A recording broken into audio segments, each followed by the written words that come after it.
news sa mga truck drivers dyan sa Pilipinas at sa mga kababayan natin na gustong mag-abroad.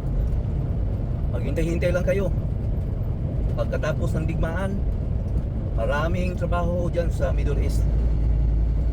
At isa sa in-demand dyan, mga truck drivers. Kaya kayong mga truck drivers dyan sa Pilipinas, kung balak nyo mag-abroad, maghanda-handa na kayo.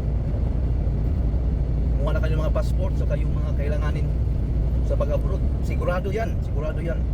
Siyempre yung mga nasira dyan, aayusin yan, di ba? At kailangan yan ng mga truck drivers maglipat ng mga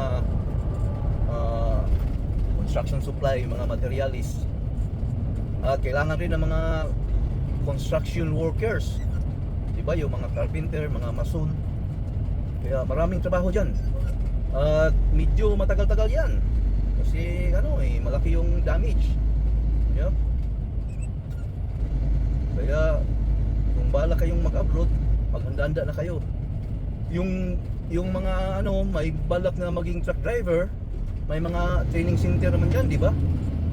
Dapat ngayon mag-training na kayo para pag hiring, ready na kayo.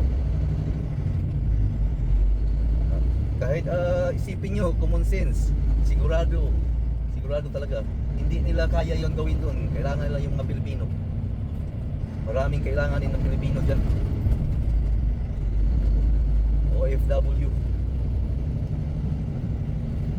At malaking tulong yan sa Pilipinas, siyempre yung tax ng mga OFW.